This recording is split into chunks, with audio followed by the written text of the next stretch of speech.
been a long-standing argument as to whether the Ikwerre people are truly Igbos or not. This is because they share similar culture, similar tradition, similar attire, and even similar language. While some of the Ikwerre people identify as Igbos, others are there to say, no, we are not Igbos. Do you want to know why? Watch till the end. My name is Chigorum Promise and I'll be taking you through this video. Before we continue, please don't forget to subscribe to the channel, Learn Igbo by Conversation for more updates. Now, regarding this ongoing debate, many scholars argue that most Ikwerre people originated from Igbo land, particularly communities in Ngwa, Mbisi, Arochukwu, Ohofia, and Olu, which are all part of the present-day Abia and Imo states.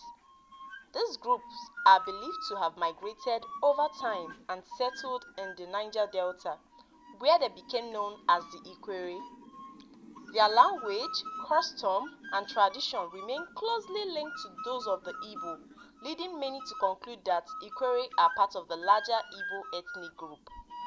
However, some Ikwerre scholars claim that the Ikwerre people have Bini ancestry rather than Igbo origin.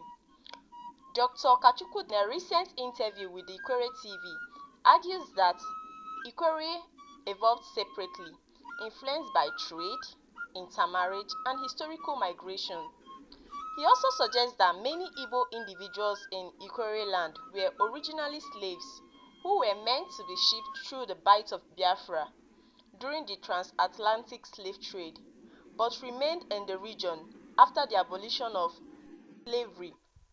He claimed that it has led to the linguistic and cultural blending, which some interpret as proofs of Igbo roots.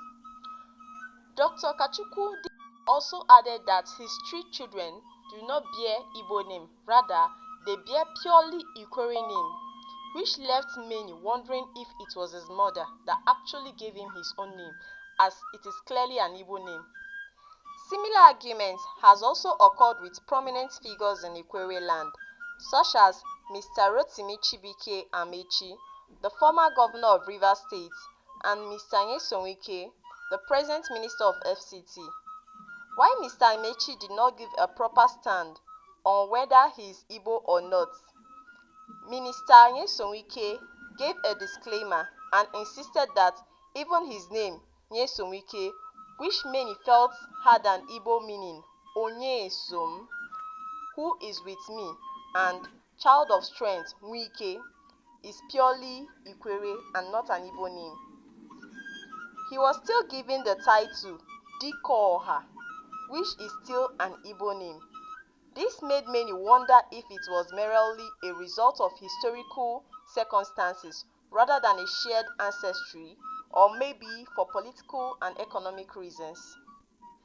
Linguistically, the major part of Ikwerre language is classified as an Igboid language, meaning that it belongs to the Igbo language family.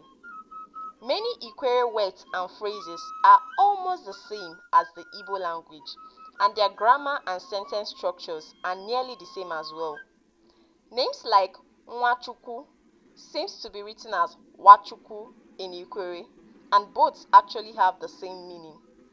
This classification is why those who speak or learn Igbo now find it easier to understand Ikwerre dialect than even some parts of Ebonyi dialect. Students who take Igbo classes for beginners also recognize similarities in pronunciation and structure when compared to Ikwerre. Despite this, some Ikwerre individuals insist that their language is separate from the Igbo language, although linguistic studies consistently place Ikwerre within the Igbo language family. Meanwhile, if you are interested in delving deeper into Igbo and its related dialects, LIBC offers Igbo lessons that explore not just the language, but also the rich cultural history behind it. Taking Igbo language tuition at LIBC allows students to learn about the historical debate while improving their communication skills in the language. Now let's discuss the cultural practices in Ikwerre and their Igbo similarities. Ikwerre cultural tradition shares significant similarities with the mainstream Igbo culture. Their title systems, including Eze, Ozo, Nze, are identical to those found in the Igbo society. Naming conventions also reflect the Igbo influence, with names like Chinwe, Eze, Nwosu, and Chukwu, which are commonly used in both groups.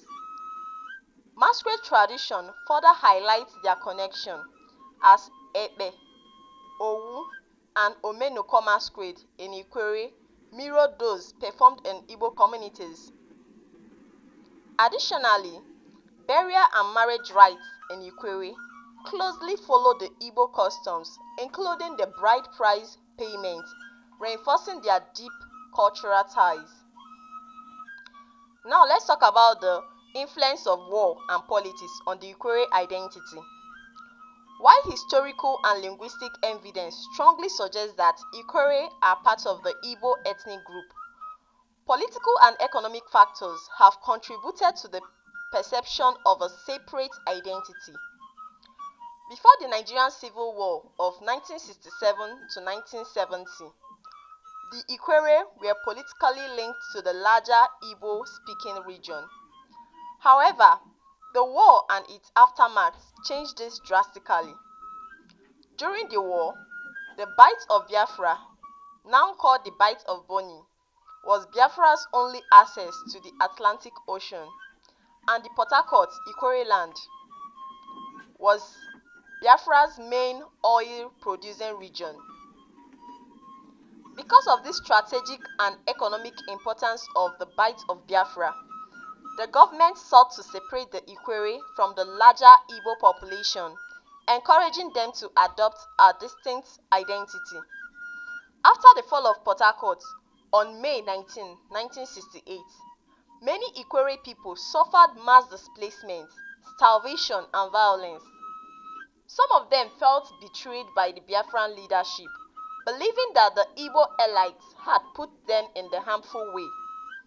This psychological trauma, combined with the creation of Rivers State in 1967, further politically separated the Ikwerre from the Igbo land. Over time, this narrative took hold, and many Ikwerre people began identifying as a separate ethnic group rather than part of the larger Igbo nation. Some of the Ikwerre people had to distance themselves from the Igbo for political positions, opportunities, and most importantly, to remain neutral and uninvolved in case of war. This historical shift has led to ongoing debates, particularly when it comes to the Igbo cultural organizations. Recently, Senator Azuta Mbata, an Ikwerre man, was elected as the President General of Ohaneze Ndi Igbo, the highest cultural organization representing the Igbo people. While some saw this as a proof that Ikwerre are indeed Igbo, others, including God's Power Onwekwa, President General of Ogbaki Ikwerre Worldwide, condemned it, stating that any Ikwerre man who accepts to be President General of Ohaneze Ndi Igbo is an enemy of the Ikwerre people. However, history has it that the founding fathers of the Igbo Union, which is today's day Ohaneze Ndi Igbo, included notable Ikwerre men like late Senator Obi Wali, late His Royal Majesty Eze Clifford Cheta Nkwuche, late Chief Jackson Mpi, late Chief Emmanuel Agoma, amongst others. The name Igbo Union was later renamed as Ohaneze Ndi Igbo in 1979. Despite these political differences, the linguistic and historical connection remains undeniable. Let it be known that the identity of the Ikwerre people is shaped by history, language, politics, and social factors. While linguistics and historical evidence links them to the Igbo ethnic group, political and economic influences, including the Nigerian Civil War, oil politics, and the 1976 local government reforms, contributed to a shift in identity. Some Ikwerre people embrace their Igbo heritage, while others reject it due to some political and historical reasons. Another group acknowledges Igbo ancestries but sees Ikwerre as a distinct subgroup within the larger Igbo cultural sphere. Despite these differences, the Igbo language remains a key connection between the two groups, providing insight into their shared history and traditions. Now, from this, we can draw a conclusion that whether Ikwerre people are Igbo or not depends on the perspective. From a linguistic and cultural standpoint, they are part of the Igbo ethnic group, while from a political and identity perspective, many see themselves distinct from the Igbos. Don't forget, if you're looking forward to learn how to speak Igbo, LIBC offers the best Igbo classes for beginners and intermediates, providing Igbo lessons that break down pronunciation, grammar, and everyday vocabulary in a simple and interactive way. We offer structured programs for people who wish to learn Igbo language and explore its rich history. Cultural immersions program helps learners understand the deep roots of the Igbo language, providing interactive lessons, cultural education, and expert tutoring. Sign up today and start your Igbo learning journey with us. For more inquiries, visit our website learnibo-byconversation.com. Don't forget to share your thoughts in the comment section, like the video, subscribe to the YouTube channel for more updates. See you in the next video. Kemesia.